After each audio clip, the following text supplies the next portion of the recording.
Delhi Waqf board से जुड़े money laundering के मामले में राउस एवेन्यू कोर्ट ने 3 आरोपियों को प्रवर्तन निर्देशालय की हिरासत में भेज दिया है। दरअसल आपको बता दें कि ईडी ने तीनों आरोपियों की 14 दिन की ईडी हिरासत की मांग की थी। तीनों आरोपियों को सोमवार को 2 दिन की न्यायिक हिरासत खत्म होने के बाद कोर्ट में पेश किया गया था। तो वहीं आरोपियों के वकील ने ईडी हिरासत की मांग का विरोध किया था। आरोपियों के वकील ने कहा था कि ईडी ने तीनों लोगों को गैरकानूनी तरीके से गिरफ्तार किया है।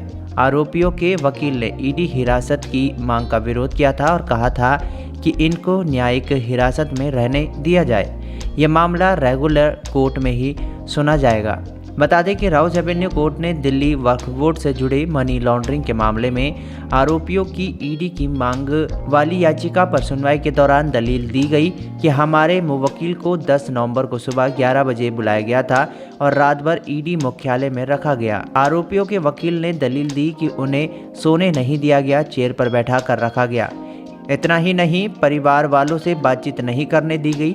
आरोपियों के वकील ने कहा कि 9 करोड़ बैंक ट्रांजैक्शन के जरिए दिया गया, 4 करोड़ अभी दिया जाना बाकी है। आरोपियों के वकील ने कहा कि रेड के एक डायरी में कुछ मिला, उसमें मेरा कोई संबंध नहीं, भले ही वो डायरी अमनतुल्ला खान के करीबी के यहाँ से मिली हो या कहीं और से मिली हो। ईडी ने आगे कहा कि इन आरोपियों ने अमनतुल्ला खान के कहने पर प्रॉपर्टी खरीदी जिनकी कीमत 13.40 करोड़ रुपए है। ईडी ने कहा कि तीनों आरोपी मनी लॉन्ड्रिंग में शामिल हैं। जो पैसा कैश में इस्तेमाल हुआ वो अमनतुल्ला खान का है। कोर्ट में ईडी ने कहा कि कोसर इमाम सिद्दीकी मिडिल मैन है। उनकी डायरी में पैसों के ट्रांजैक्शन के बारे में लिखा हुआ है। ईडी ने कहा कि जांच अभी बेहद महत्वपूर्ण स्टेज पर है।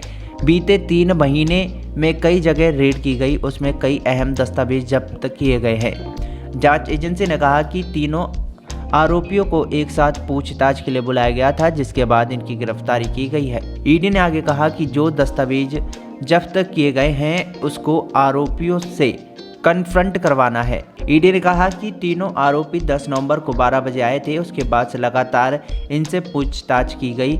अगले दिन इनका बयान लिया गया, इसके बाद गिरफ्तारी की गई।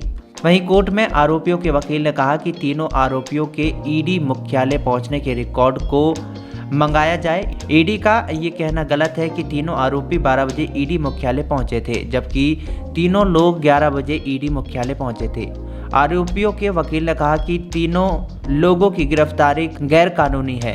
तीनों लोगों को हिरासत में भी रखा जा सकता है। आरोपी के वकील ने कहा कि जांच एजेंसी द्वारा ये कह देना कि आरोपी ने जांच में सहयोग नहीं किया, ये गिरफ्तारी का आधार नहीं हो सकता है।